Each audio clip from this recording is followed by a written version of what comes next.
Take your seat, the cards are flying high. Shuffle up and deal, let the aces lie.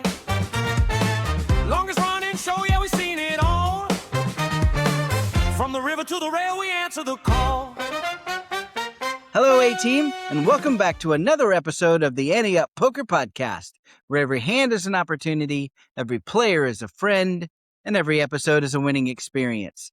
I'm your host, Joe Scales, and I want to start with talking about the new bumpers. I put a lot into these. I finally got them done, so now I'm really happy with the end result, right?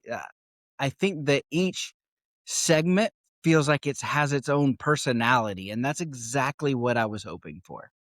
Along those same lines, Spotify now offers video and audio versions of our podcast, and they've rolled out a few other features in there as well. So I'm really excited to continue growing the video side of the show.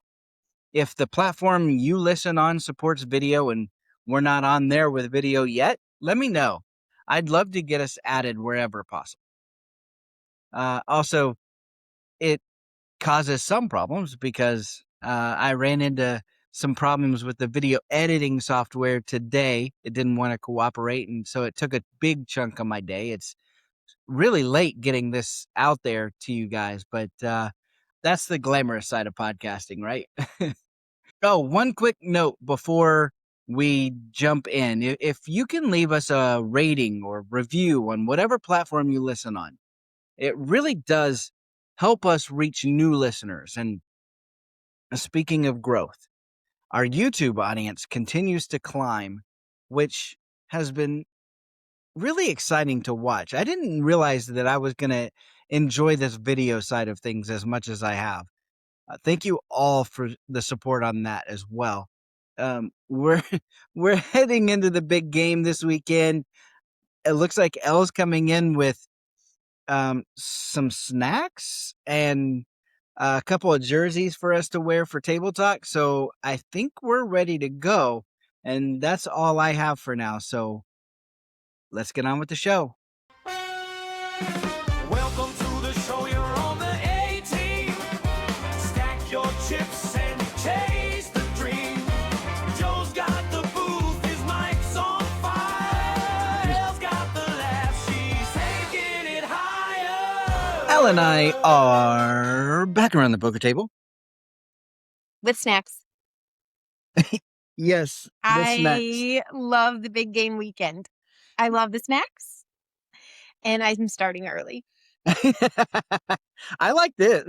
I can always count on you for like some kind of cool little thing to put them into. Yeah. Like Containers. containers, they're your Mhm. favorite. Yeah. I'm pretty sure everybody listening knows who I'm pulling for in the Super Bowl. Not the Patriots. Correct. Mhm. Is that the same for you? I was We've at- never even asked. Listen, I was at PT earlier today, and one of the girls there was like, "Are you watching?" I'm like, "Yeah, I'm always going to watch." But she's like, "Well, who are you rooting for?" And I said, "Against the Patriots." And she was like, It's a "Oh, proud moment for me. right?" And the guys were like, "I don't even think we're going to engage with that conversation." So anyhow, yeah, I mean, it's no surprise we're sad, Right. but we didn't know Josh Allen had a broken foot the last 2 games. We also didn't anticipate the calls that we were going to get, yada, yada, yada. We digress. But I mean, so the game itself, I'm not super excited about. I just would against them. Yeah. And Sorry, what's up, Doc? I know it's your team. right. And not sorry, Patrick. Yeah. Appreciate you both, but That's what you get, Patrick, for not showing up for the Patreon game last night.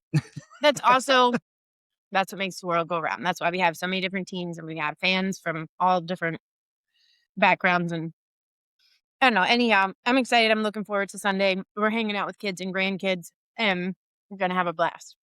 Yeah. So we've also just had crap weather, so I'm excited to look forward to something else. 100%. I'm not in yeah. our house. Yeah. This trip to Arizona, Could not come fast it enough. cannot come fast. March, we're ready for you already. I I don't want to skip February, but like I can't wait to mean, get to Gila River. I hear people are out there in shorts, they're golfing. Oh and yeah. This is like the best time of the year. I Mm. am ready to trade snow and ice for some good weather and some good poker at Gila River. Yeah, and they've added some new tournaments to the last time we released information, which is really exciting because they're going to play some mixed games. So the 16th, there's the last and final satellite into the main event. The Right. 17th of March, which I am so excited. We're going to be there on St. Patrick's Day. How fun. I didn't even think about I know. that. Yeah. So that's going to Wow. be, I'm curious to see what kind of promotions they have going on. 17th, they've added mixed games. It's deuce to 7 triple draw, ace to 5 triple draw, and badoogie. Badoogie. All in the same tournament, not Right. individual tournaments. Right. It's a triple draw tournament. Mm-hmm. And then they added a mega stack tournament as well. Right. So it's not going to be only the main event. Oh, and there's also a high roller PLO. Yeah. So check it out on the website. We're going to get the schedule updated. Thank you so much to Gila River for throwing in some more fun and some mixed games and some high roller games as well. So we're really looking forward to that. I know the competition is going to be stiff. Yeah. I'm really just looking forward to getting out to Arizona and seeing the culture. 100%. Yeah. And just to reiterate, they do have that last satellite on the 16th, but satellites are running now. Like they're going to keep running them all the way up until things start. So I just, I know it's the middle of March. St. Patrick's Day, I didn't even think about. Yeah, That's man. cool. That's really cool. But we've got about a month. I mean, a little over a month before we're going to be there. So yeah, you've got 4 weeks. I will tell you, it doesn't seem, I was nervous about flights out there. Super easy. yeah. Easy peasy, not expensive. Unlike going, I think it's cheaper to go there than Vegas. Right. Oh, 100%. Yeah. I don't know that we could even get to New York or Florida for the price that we paid to get to Arizona. So anyhow, come join us. If you're looking for something fun to do in March, right before spring kicks off. Yeah. And also Spring training is going to be down there for baseball in Arizona. What? Yeah. Ooh, we could catch a game? Yeah. Yeah. Friends already said that they're looking for some tickets for me. So What? I am excited about that. I might get a tattoo over there. There you go. See, everybody's got something to look forward to. There's a really cool micro tattoo parlor there. What does that mean? A It's micro? small, thin lines, not the big bold that everybody's used to seeing. It's not like the sailor tattoos, the army tattoo. It's like delicate. Okay. So Right. there's a lot of exciting things that could happen in March. There you go. Are you going to get an Ante up tattoo? Absolutely not. I'm not joining that team. There is already several individuals out there that have Ante up tattoos in places that I don't even want to know. Right. Actually, really and truly, this happened on a cruise many, many years ago. We have met several of these people. I asked not to see them. Right. Because I was shocked. But I also am just, yes, there is an Ante up tattoo out there. I'm not there yet. It would be my first tattoo. Right. Right. So I'm starting out very small, but we'll see. Anyhow, can we please talk about last night? Sure. I didn't know a lot to talk about from my standpoint. Yeah, you were out in the second hand. Third. I made it 3 hands. I folded one.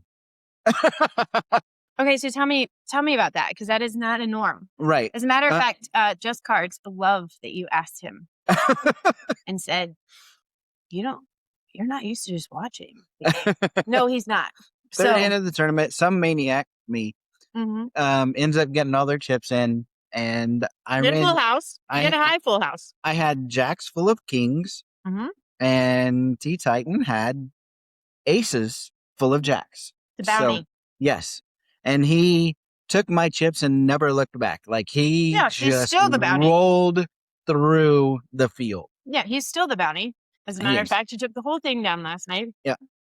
I got a little sloppy half of the way through. but I kept getting lots of 2 pairs, and that always messes me up because I always feel strong with them, and then they're not. Or, I don't know, I got a little shovey in some cases too. People Yeah. were even chatting, because I was talking to my college roommate while I was playing. Yeah. But everybody was still chatting, like, "You really want this pot?" And I'm like, "Yes, I told you already. How much I bet? I'm telling you the truth. I would like this. Yes, I Yeah. would." But even when the game was over, those of us that were in Discord were Yeah, just we just stayed in there and chatted. We're sort of I told people in the Discord that my one outer just ended up being written last night Yeah. during the game because I'm like, I mean, you have to play it the way you play. I don't think I would do anything any different. I might have been able to push a little bit more early, but even if I did, I think he would it still plays come the along. same because he has aces. Yeah, Yeah. Who would have thought Pocket Rockets in that moment? Yeah, so that That's so dumb. check that out later. My one outer will be from last night's game. Yeah, that stung a little. It did sting a little. There was some crazy stuff though. I mean, I knocked some people out with just pure river rat luck. Yeah, you did.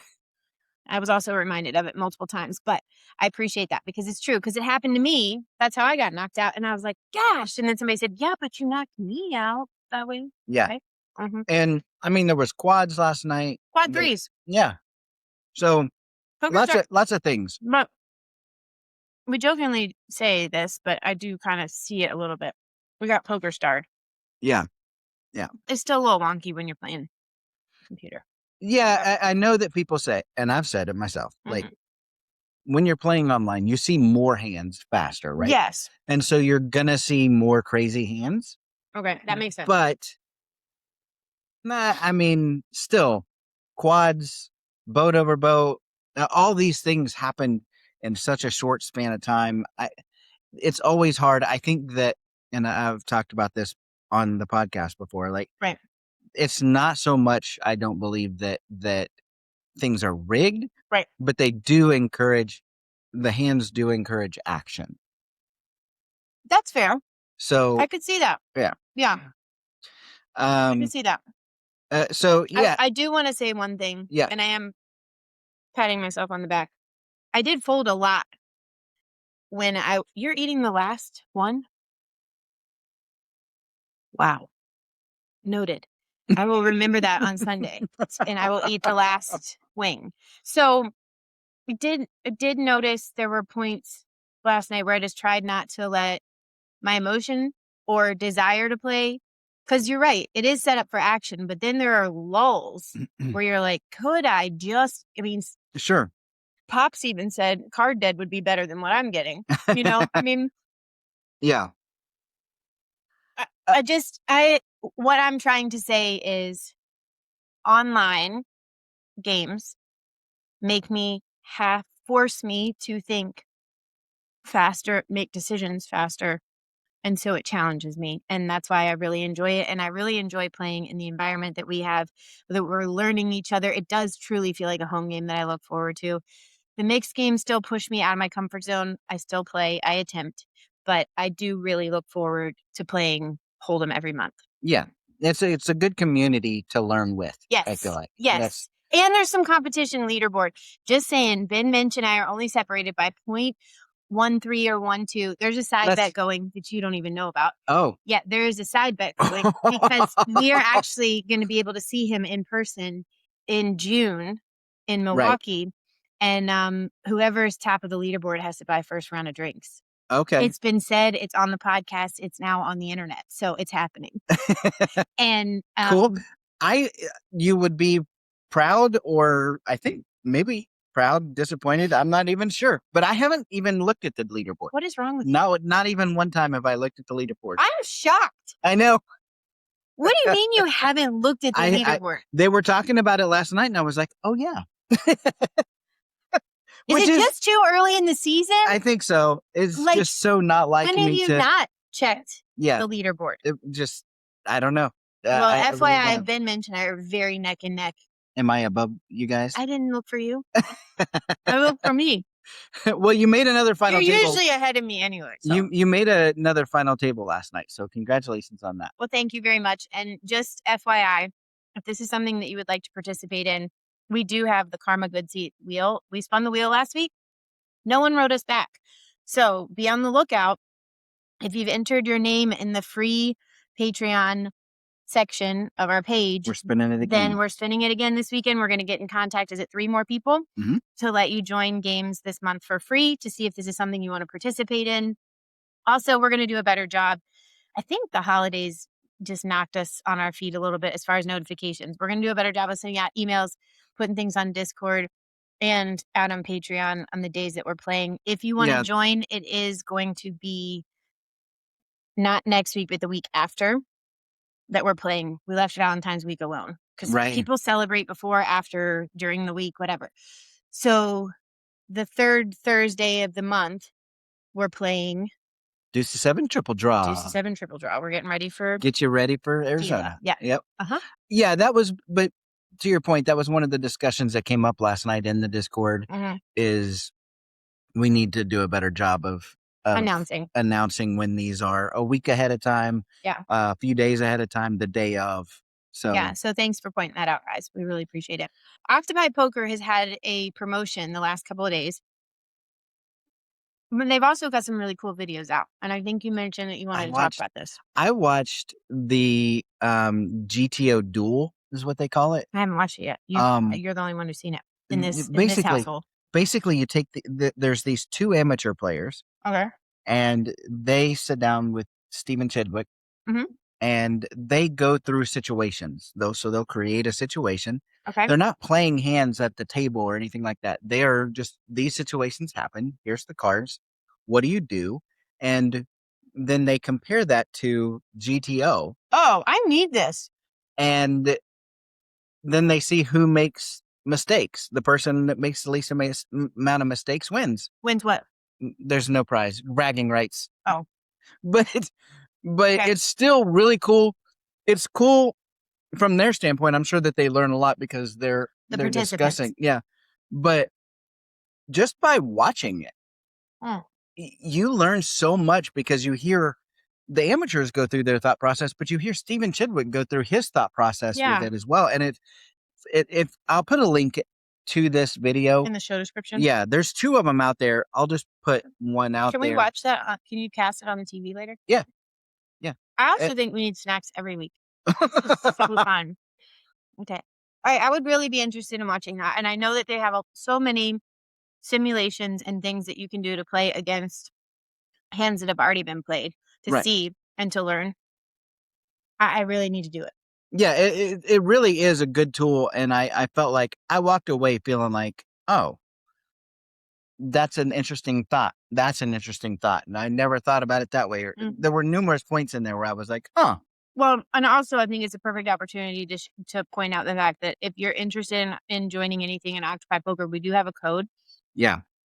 It's front and center on our website. So if you just go to annieatmagazine.com, click on the link there. There's also information that tells you before you click on the link, right? Yeah. And it's in our show description as well, our Octopi. So if that's something you're interested, please utilize that code to get a discount. That's something we would like to share with you. Yeah. Now comes the fun part. Oh, what? Super Bowl prop bets. We've done this every year. We have. We have, and it's been interesting because I never knew that these existed. So our Super Bowl prop bets, we will start with the one we do every time. Well, let's first of all, if no one knows who's playing, the Seahawks and the team not to be named, the Patriots and the Seahawks. So prop bets are these bets on things outside of. I mean, there are some that are within poker, within football, right? Where it's like who's going to score the first touchdown, who's going to get more yardage, who's going to be the MVP, those kinds of things. We're going to focus on the fun ones. We're going to the things outside I'm not looking of at any of these, so you're surprising me. We've done the Gatorade color. We've done that every year. Yeah. So we'll do this again. Super Bowl winners Gatorade color. So whatever they pour onto the coach, you've got orange, yellow, green, lime, blue, purple, red, or pink.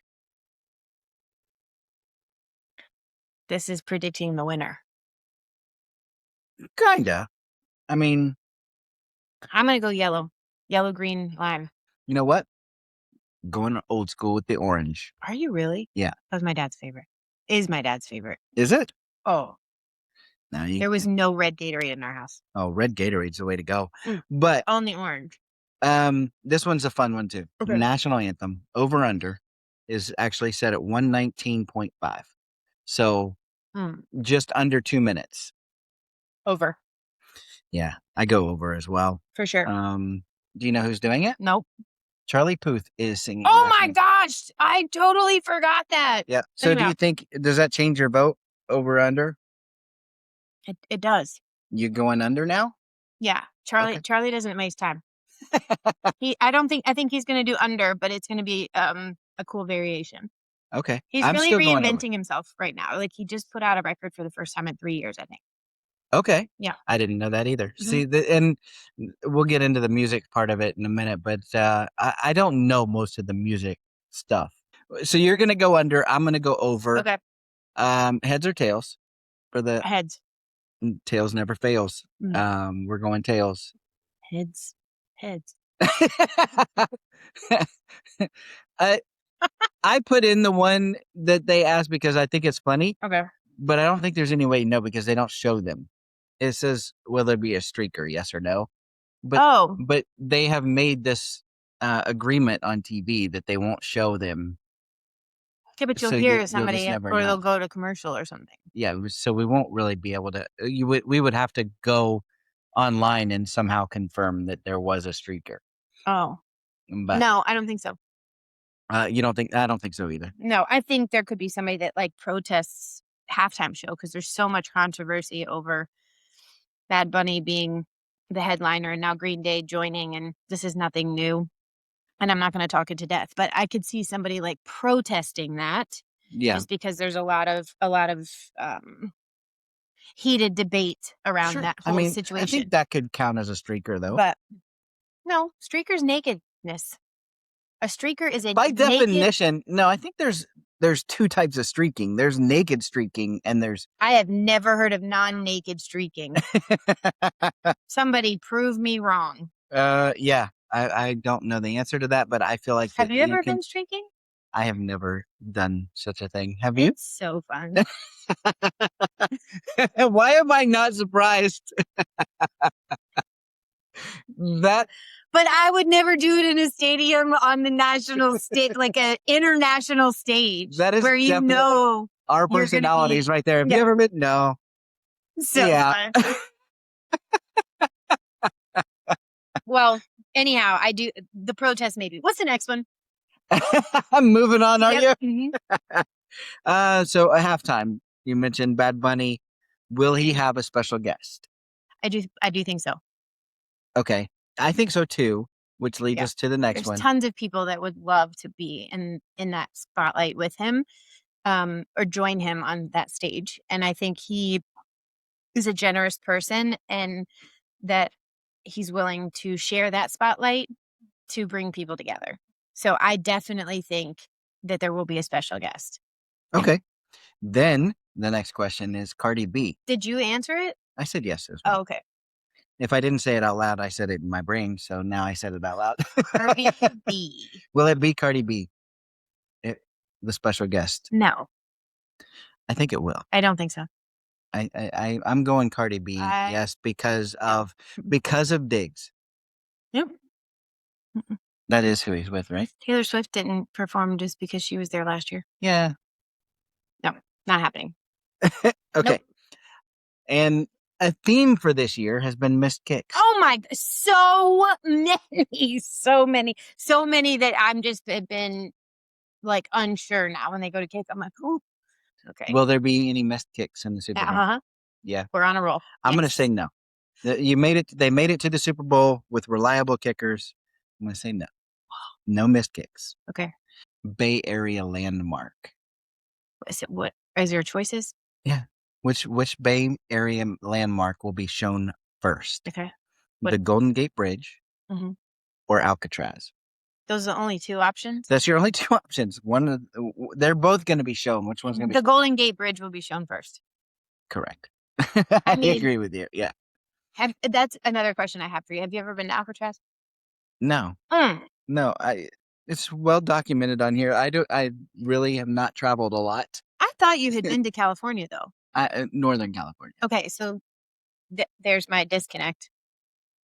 So when I was a high school senior, one of the big trips or big things to do was to go to beach week after you graduated. It was a Okay. whole thing. Like, people had to have their parents make the hotel reservations. Somebody had to check you in, like, because you're under. I don't know that you could get a hotel on the East Right. Coast if you were under 25. It's like when you try to rent a car or something. But Right. anyways, so it was a whole thing. My dad was not keen on the idea of me going to the beach for a week because of all the stories that, of course, come home with beach week. Right. And so some wise person said to him, if you are going to take something away, ensure that it is replaced with something better. But he came to me because I had mentioned beach week, and I think I know he did a lot of thinking. And he said, I have a proposal. I don't want you to go to beach week. If you don't go to beach week, I will take you to California for 2 weeks. Immediate on the spot, said sold. He was like, okay, I'll book it. And so that is the reason that I ended up in California. Okay. And one of the tours, because we did San Fran and all that, but one of the tours that we did do was Alcatraz, and it is eye-opening. And we did the headset, which is such a nerdy thing to do, but it was really cool because the prisoners in Alcatraz could hear San Francisco across the water. Oh. And so that's one little tidbit that they may talk about, but if they don't, Now you know. There's the trivia. The And more you parents- know. Yeah. Those commercials are back, I by know. the way. So yeah, We're so all over the place.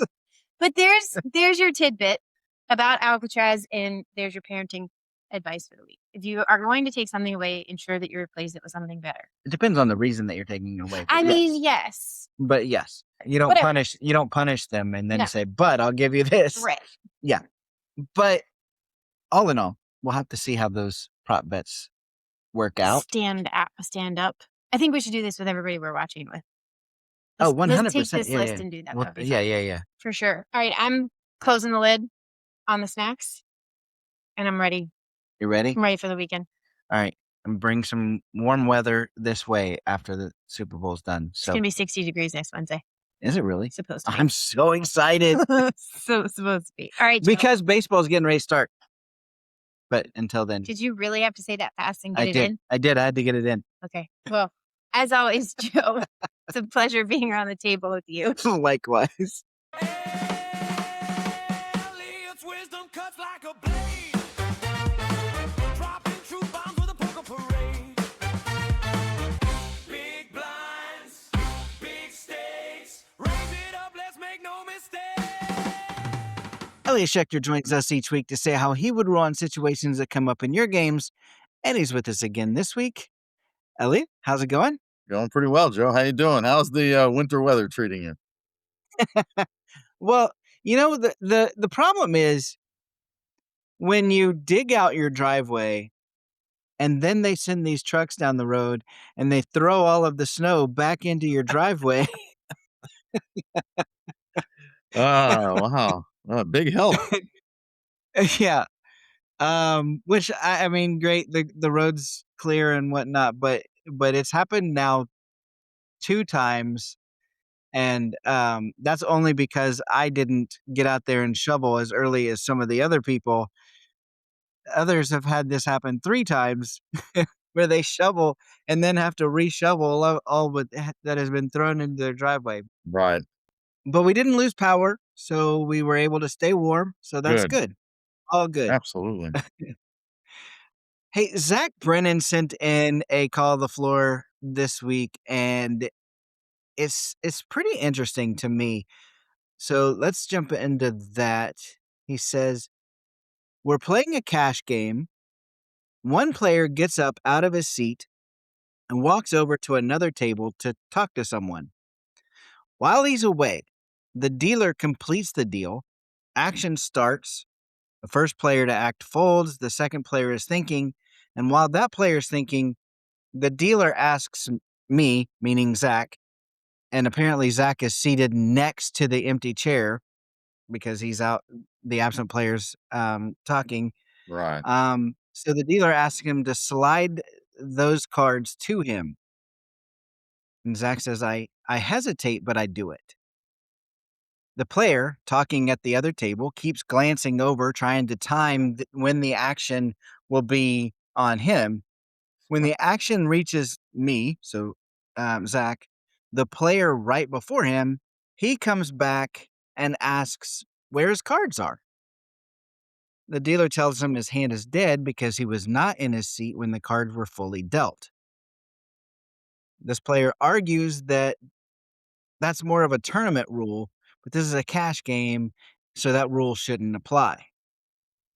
The floor is called, and when the floor arrives, both sides explain what happened. The floor rules that the dealer acted within their discretion and that the hand is dead, explaining that dealers are allowed to kill a hand to keep the game moving. So Zach says, my question is this.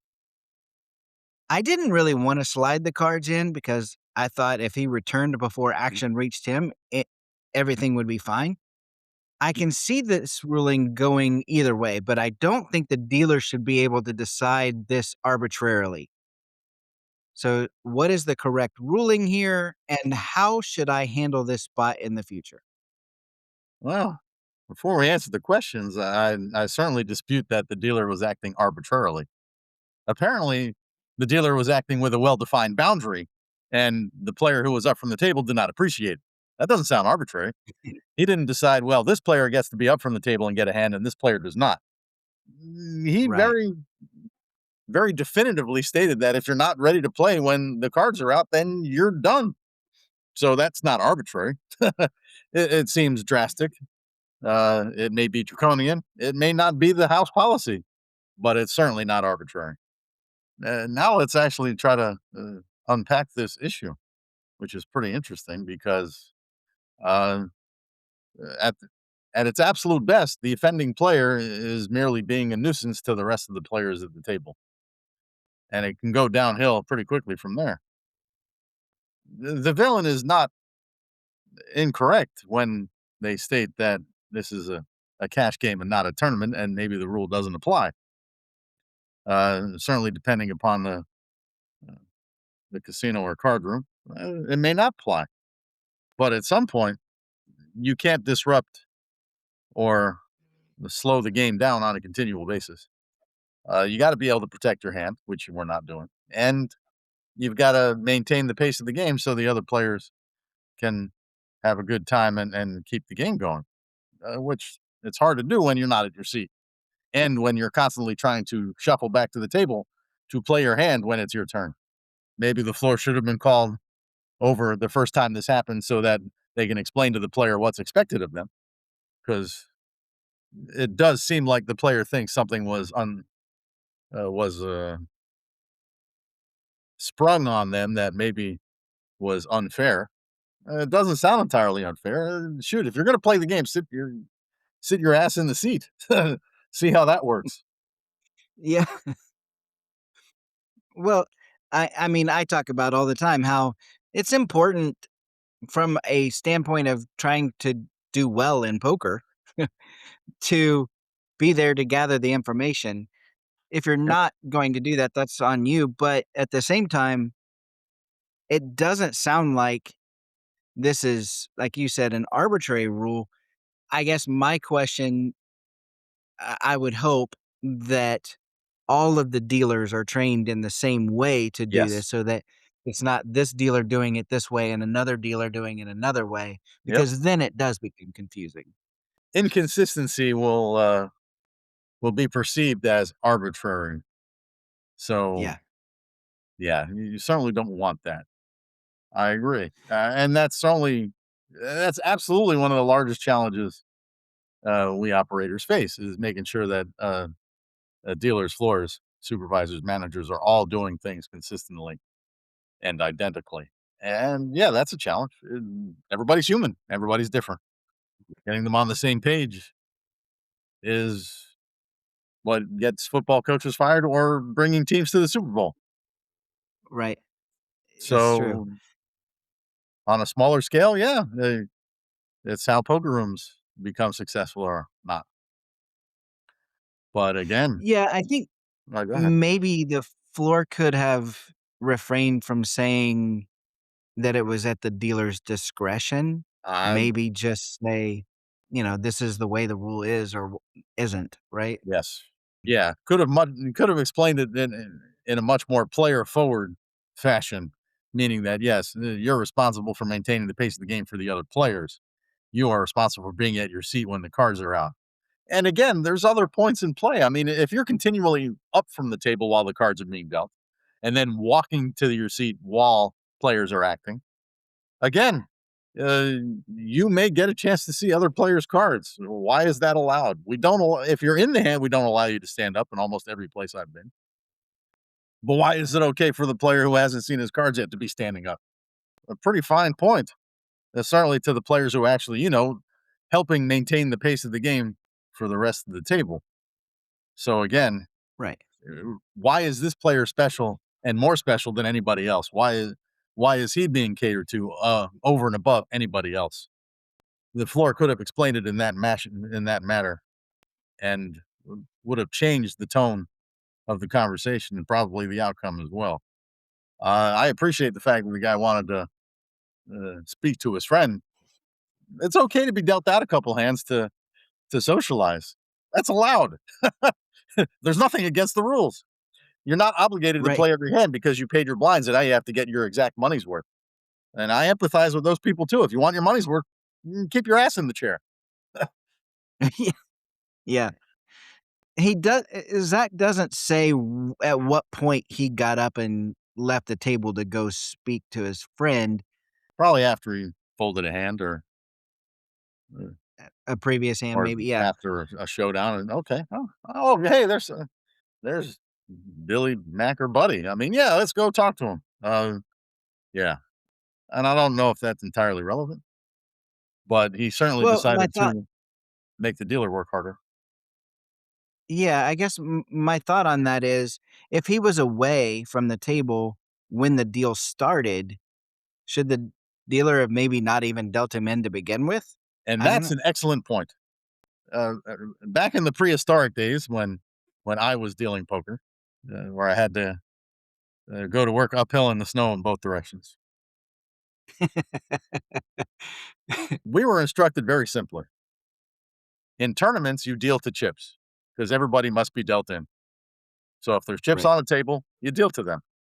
In cash games, you deal to bodies. If there's no body in the seat, they don't get cards. They have chosen to be away. So Right. that principle generally still holds. Some rooms, as a courtesy, if a player's going to throw something away or has to speak with the floor or the board real quickly, deal me in. I'll be right back. And usually they make it a point to be right back. We'll deal them in, and if they're not back, they lose their hand. So getting dealt in when you're not at the table is absolutely a courtesy. It is not an expectation. And anybody who feels that way needs to rethink this. Now, this doesn't apply to all games. There are very, very high stake games and time raked games as opposed to hand raked. So when they're paying for the seat for the half hour, and a lot of places will deal them in continually because they're paying for the seat. They paid the rake for the entire time the dealer is there. This doesn't sound like that was this. Right. And again, even then, that's not always 100%. Right. But being away from the table and expecting to be fully accommodated every single time is just not reasonable. Once as a courtesy, and even then, you still have to be pretty timely about it. If it's so important to the player to squeeze every single second of socialization time away from the table before they have to touch and act on their cards, then playing the game is obviously not the priority for this player, and putting the cards in the muck is probably better for everybody. One of the great things about cash games is that you can walk away at any point and leave your chips there. You're not going to miss anything that Yeah, way. when the But blinds come through, instead of extracting the blinds from your stack, we'll very graciously put a miss blind button in front of you and leave your chips alone. right, right. So, in that case, I think that the dealer was probably being pretty generous, allowing one player to have already acted, and then another player was thinking about their action before he even asked to have the cards. So, if the rule is typically for them to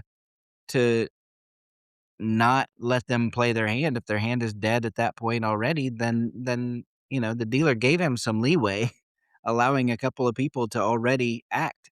Yeah, it sounds like this was done pretty fairly. Uh, like I said, the only caveat that I would put in there is making sure that that is consistent throughout the room from with every dealer. But Well, um, and let's really make this absurd. Let's bring this to the far edge of reality. okay, What if you've got a 9-handed game and all 9 players see their friends at other tables and they have to go talk to them? "Oh, deal me in, I'll be right back." And now the dealer's dealing to 9 empty spots, and one by one they come back to the table to play their hand as it's their turn. This game would slow to a crawl. It would be a calamity. It would not be a good experience. It would be amazingly unfair to everybody. Or the one player who decided to actually not get up from the table, he's the one right, completely being disregarded and taken for granted. Well, as you add players to their seats and remove players from being up, it still doesn't become any less fair for the players who were seated. Any more it's fair, I true. mean. Pardon me. So if you're not going to do it for all 9 players, why would you do it for any one? Yeah, Rooms claim to be player friendly or strive to be player friendly, player-friendly, meaning that they look out for the player's interests. They look to make sure that the player is being treated well and fairly. That does not mean treating one player really well at the expense of anyone else. It means right. it means treating the group of players well and fairly so that everybody gets a fair shake, a fair gamble, and consistent ruling. So letting one player take everybody else for granted is not player friendly. It's not fair. It shouldn't be done. If you want to play poker, get your butt in the seat. If you want to socialize, socialize. A casino's full of people, and a poker room is going to be full of people, several of whom you know. It's okay to socialize. Go to the casino, have a good time, but don't disrupt the game so that you can do everything while everybody else does not. That's the perfect spot to end right there. Just Zach, I think it couldn't be any more clear than that. But I appreciate you sending that. That's like, This is a good I one. feel like I say this every week, but another good topic, Yes. to bring up, and Yeah. appreciate you And now I doing don't that. have to tell people to get off my lawn because I was able to express myself through this. Hey, well, if anybody has a call the floor that they would like to know how Elliott would rule, send it to podcast@anteupmagazine.com. And Elliott, I'm glad we saved you from having to yell at kids to get off your lawn. So, uh, Thank you. uh, I appreciate that very much. and and we'll see what we can do about that for next week as well. Okay. Patrick's a fish, but he's learning fast. He's all in this hand, might be his last. Welcome to Hand of the Week, where Patrick, our resident fish, and I dive into listener submitted hands. Each week, we tackle everything from questionable bluffs to hero calls and the hands that make you scratch your head.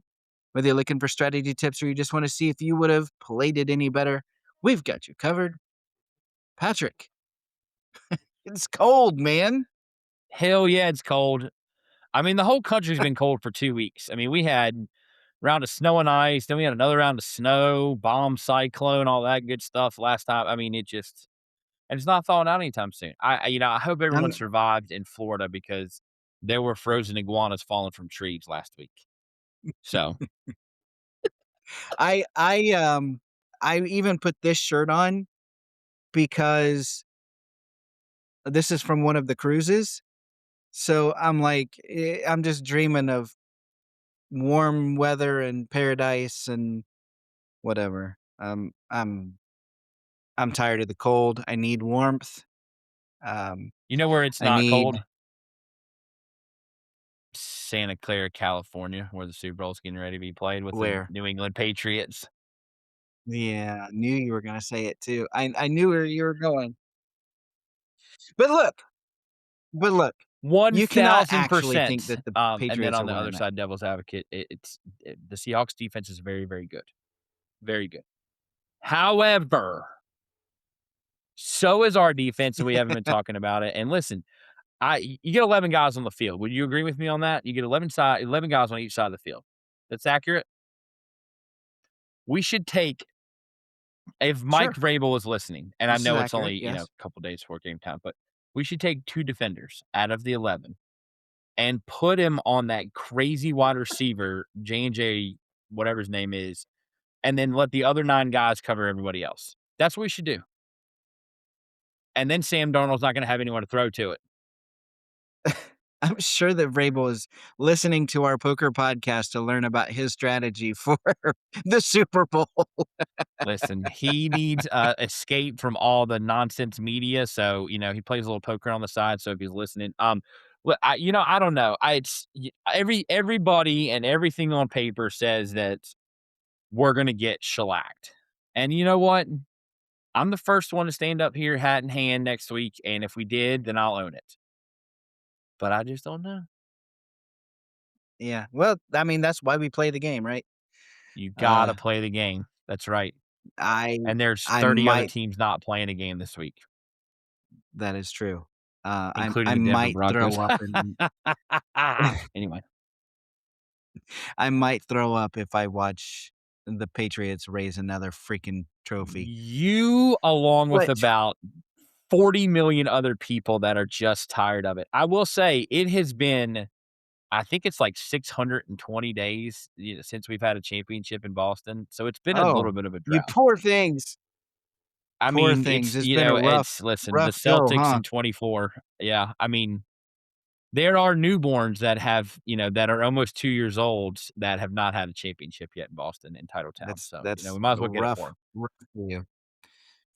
Feel for you, really. I could continue on, but I don't mind stopping and playing poker if you want to. Yeah. Let's see what our hand of the week is this week. It's sent in by Dimitri Lambros. All right. And oh, cool. He's playing in a weekly poker free roll tournament. They have a top cash prize of $100, and Okay. you get 1,000 chips for every $1 you spend. So stacks are very deep at the beginning of the game. Well, that's cool. All the bar leagues that I've ever seen have made it very clear that you cannot tie sales at the bar into the poker game at all. So, so that's an interesting little tidbit there. I would love to pick Dimitri's brain on that at some point and see how they do that. But anyway, this hand happened in the first hour of play. And he says he's the effective stack with 54,000 in chips. So Dimitri spent $54. Is that what I'm understanding? That's a lot of nachos and beer.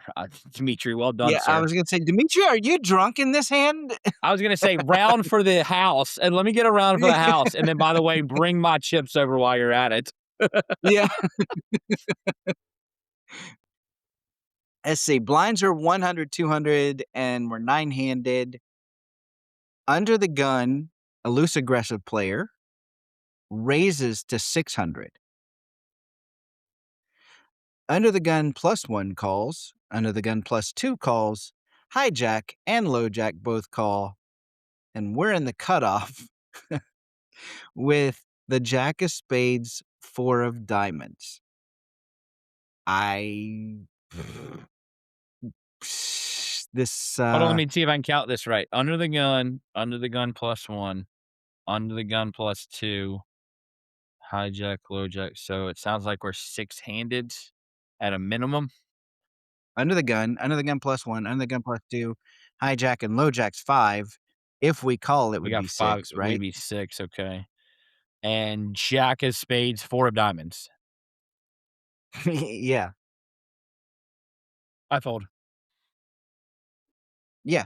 I mean, I feel feel like this is a pretty clear fold, and for a lot of reasons, but the fact that You this know is a what we hand of the can do? week We can Yeah, says it's you hand of the didn't week, but you know fold, what we can Demetri. do is we can get back to talking about the Patriots because this hand's over. Okay.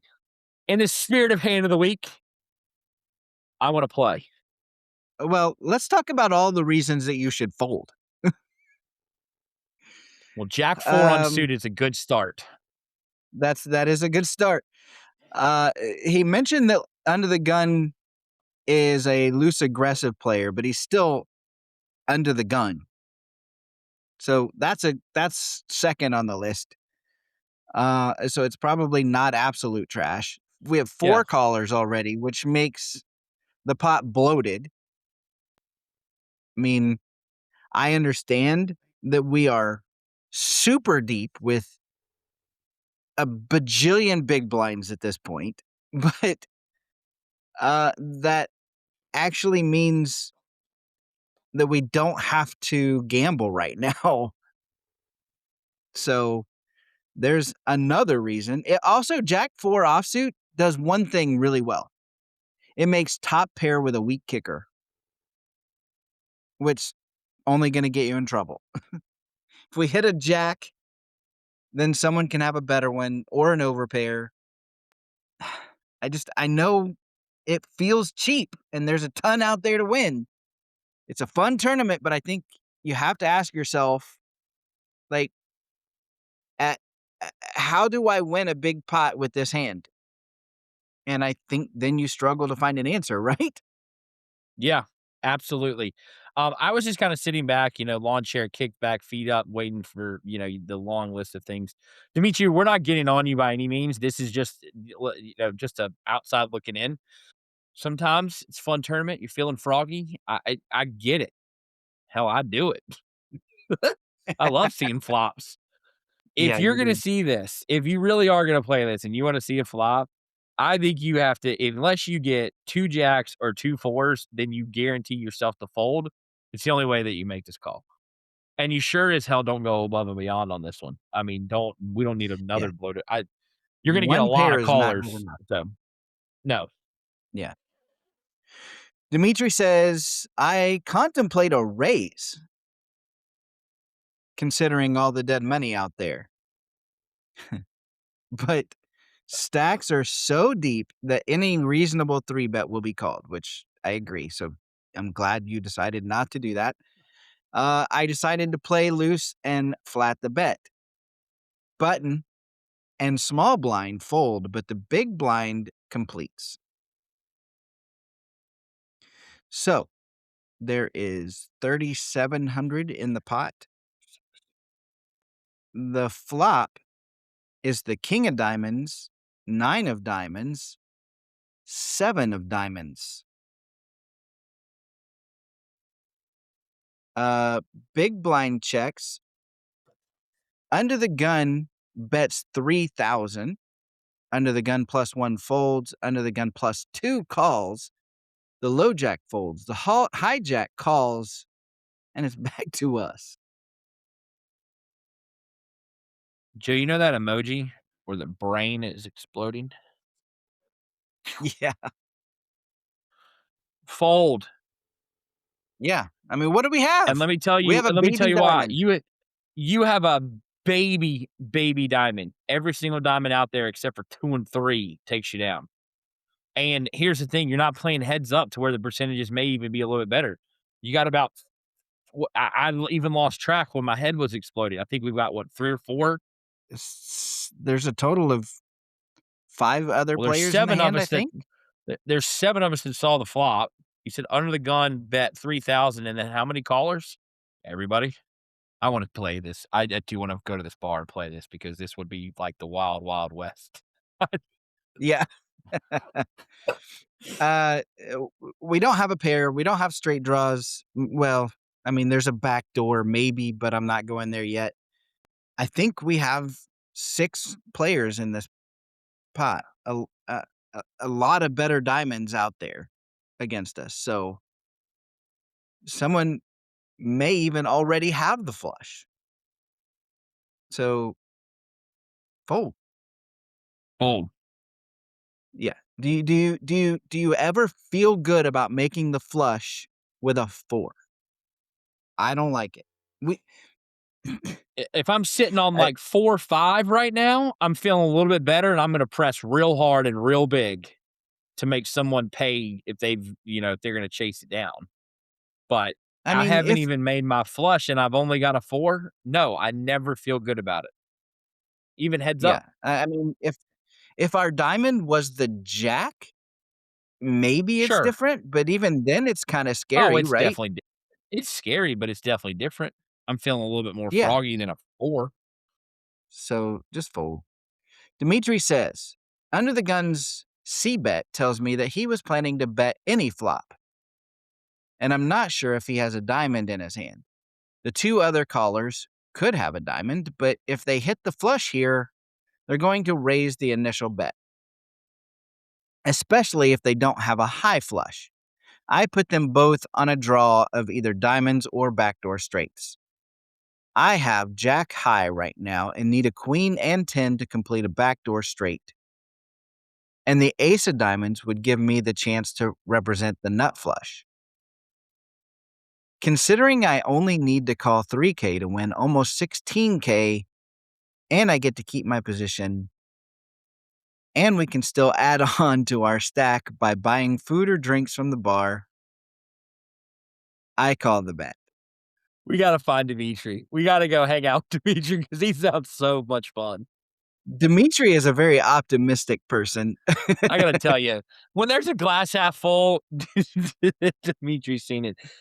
Wow. He said, and this, and this, and this. He's not wrong in saying all that, but the percentages of all that, let alone you got 5 guys playing before you, is just a recipe for disaster.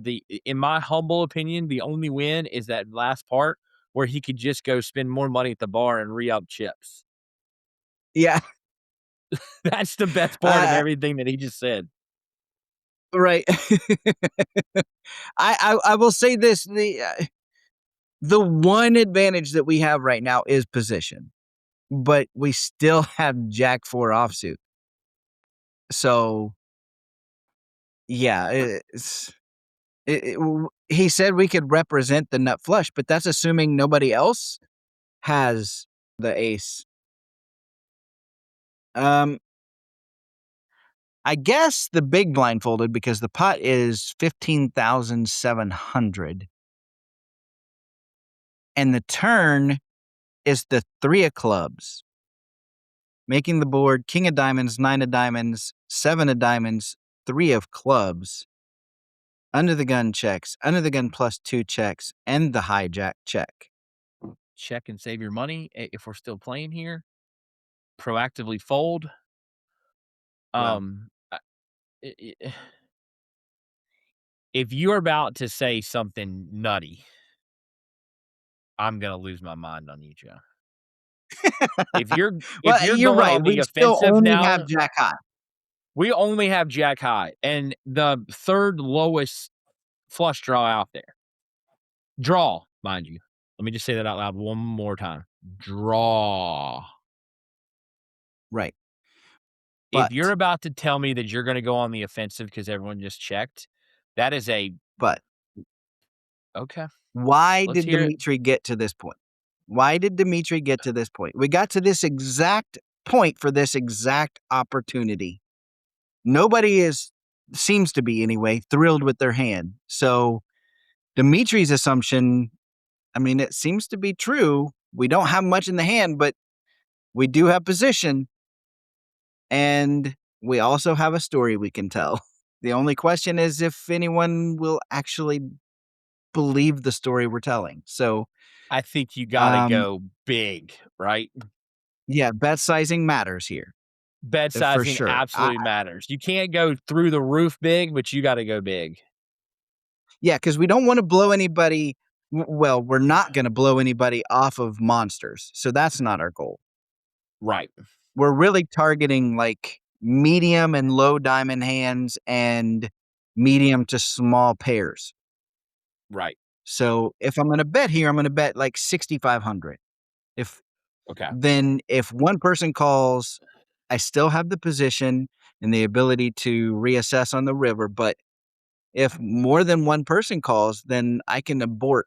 And of course, if I someone had check raises me, I snap hold.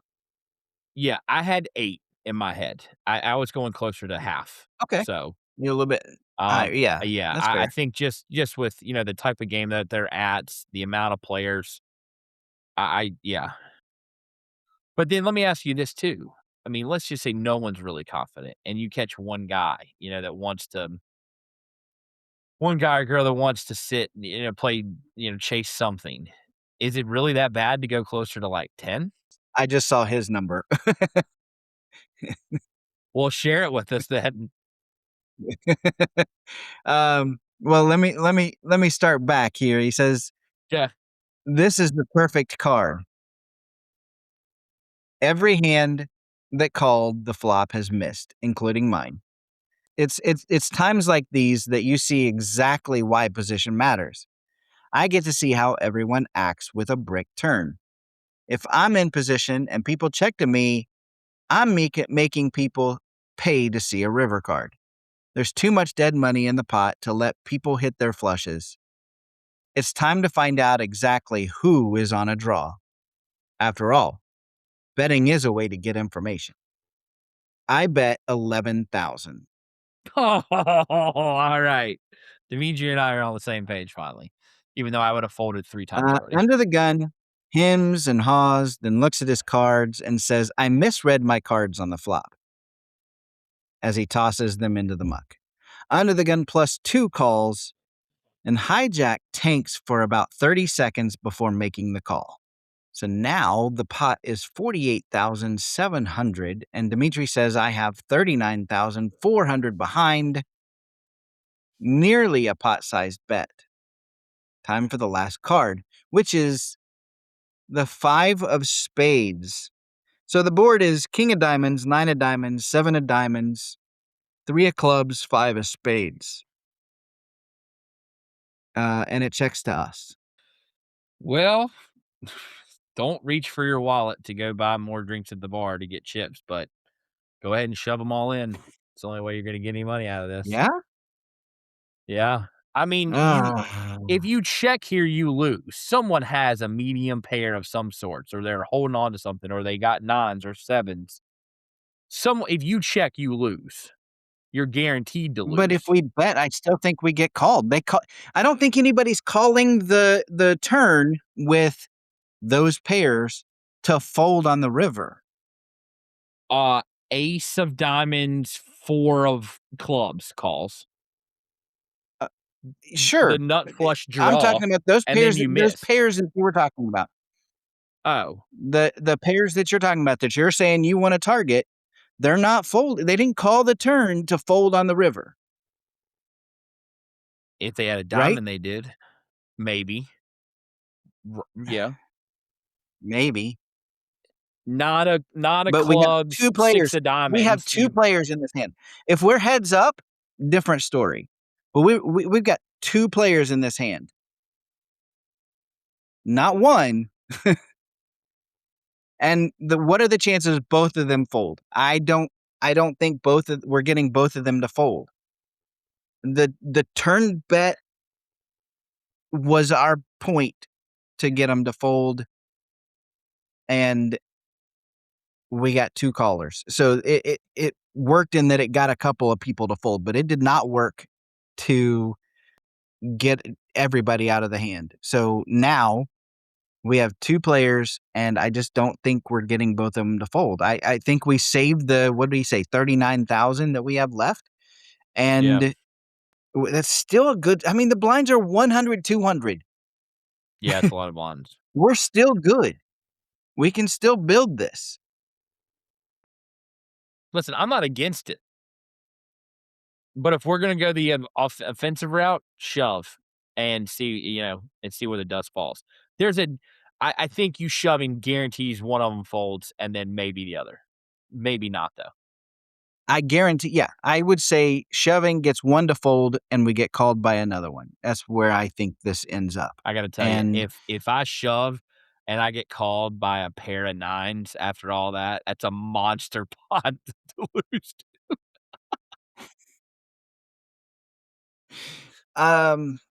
yeah, it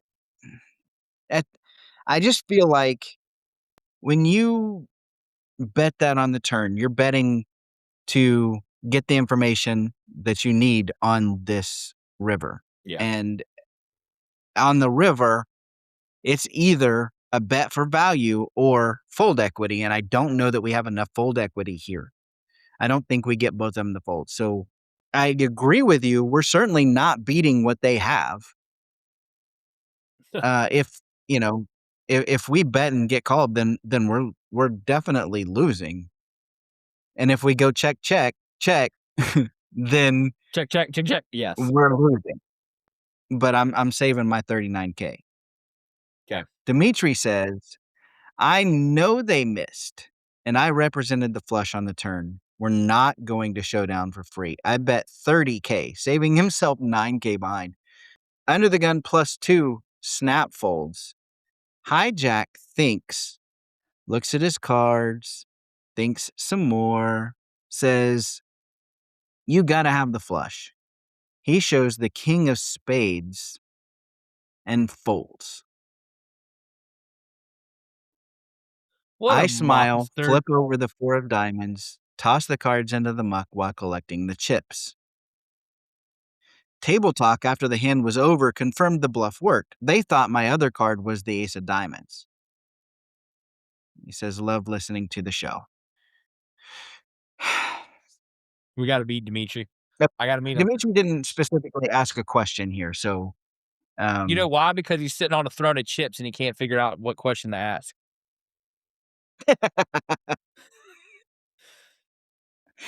All right. I think You this wanna is start? You want me a to? dangerous. Can I? Go for it. Because I really think that this is a dangerous hand, and I think it's dangerous because it worked. I mean, I'll give credit where credit is due. Dimitri recognized the fear on a monotone board, and he used his position very well. The turn bet told a good story, and it applied the pressure we wanted. I think it's important to realize that this worked because of the specific table dynamics there, which is Yeah. fine, but it's not repeatable against better or less scared opponents, I'll say. Yeah. Typically, a player that made it to the river with top pair, they're not folding to the river on the river.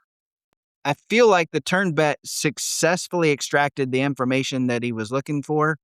Then the river bet ignored it all. Yeah. It's a high variance gamble for sure. Absolutely. So I it think the guy wins that, occasionally, yeah, loses catastrophically. that's a great way to put it.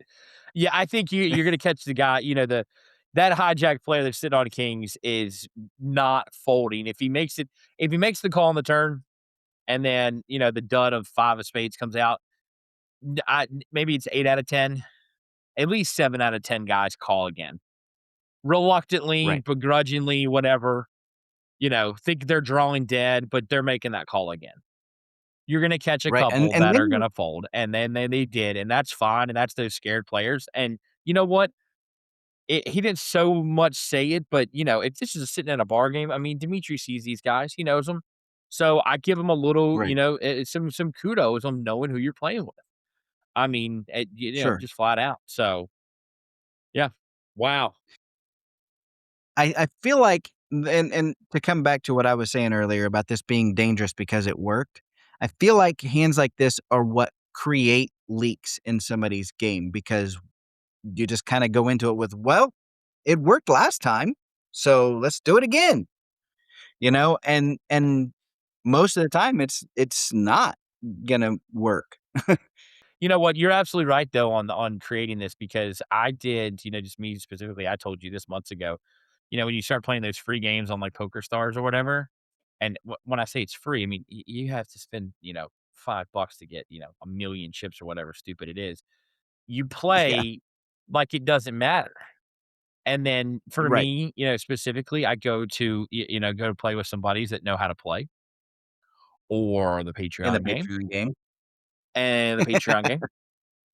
And you get up against in specific scenarios like this where you can't, whether it's trying to bully somebody off, you're representing something that you absolutely don't have, and you catch a good caller, or just any other sound betting strategy that you run into, you're going to get waxed. So Right. just be cautious of that. Yeah, Dimitri, all the credit in the world because you thought this through. Yeah. And that's an important piece that a lot of poker players don't do. So you're ahead of the game right there. But I do feel like this was a good bluff on the turn that became a bad bluff on the river and then got lucky. So just take that win with a grain of salt. Be glad that made it through and learn from it still too. And yeah, I think that's what we do. Good, bad, or ugly, whether we win, lose, or draw, you know, learn from the hand. And so I Yeah. hope you can learn from this one. And if anyone else would like to learn from a hand, or at least like to know how Patrick and I would play it, send it in to podcast@anteupmagazine.com. Patrick, good luck in the Super Bowl. Thank you very Can we say much. that word? Yeah, I don't know that any Bills fans are gonna want to say that, but you're a good friend for saying it. Yeah, here we go.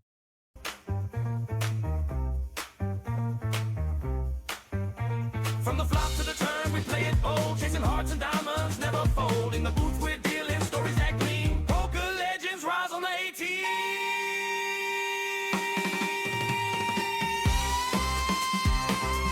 I told everyone in the Discord last night during the Patreon game that this was going to be my one outer. But there's a phrase in poker that gets thrown around a lot. Sometimes it's an excuse, sometimes it's actually a warning. But the phrase is don't play scared. Sometimes busting early in a tournament is just going to happen because the hand really kind of plays itself. There are spots in a tournament where you don't get to negotiate the outcome. You're deep, you're comfortable, you finally pick up the hand, the stack sizes line up, the action makes sense, and in that moment, the worst decision you can make is letting the fear of being the first one out talk you into a bad fold. Because then you're not playing poker, you're playing for survival. You know those spots early in a tournament, the first level or two, maybe the third hand of the tournament, and this little voice creeps in. Do I really want to risk my whole tournament right now? Do I want to be that guy? And sometimes, yeah, you don't. Sometimes discretion really is the better part of valor. But sometimes folding in that spot is how you guarantee a long, miserable day of second guessing. But there's a huge difference between punting chips and accepting risk. A lot of bust outs don't come from one wild decision, right? They come from a chain of small ones, playing too many marginal hands, chasing spots that don't exist, forcing action because you're bored. And then, eventually, you end up in that hand, the one that keeps you up at night, the one you replay in the shower, or the one you really wish you could get back. But sometimes that hand isn't a mistake. It's kings versus aces. It's a set versus a turned straight. It's boat over boat. It's the right shove that runs into the top of someone's range. Those hands don't mean you played bad poker. They mean you played honest poker, really. And that's where I think a lot of players get tripped up. We're so afraid of being labeled reckless that we forget the cost of being afraid. Playing scared doesn't protect your stack. It just quietly limits your upside. Tournaments aren't won by avoiding every risk. They're won by taking the right risks at the right time. Even when the timing feels uncomfortable, right? If the hand dictates the action, you owe it to yourself to play it that way. Not because you want to be a hero, not because you're chasing a story, but because folding a hand you know you should play is how fear sneaks into your decision making. And yeah, sometimes that means you're the first one out of the tournament. Sometimes it's a quick walk to the parking lot or a long drive home with too much time to think. Sometimes you're watching everyone else play for many more hours. And none of those things feel good. But I'd rather live with the outcome of a hand that played itself than the regret of folding just to survive. Just don't confuse courage with carelessness. Play the hand the way it should be played. Accept the result, and don't let the fear of being first out keep you from playing real poker. That's today's one outer, and that's today's show. I'll see you next week, A-Team. And until then, I'll see you at the tables.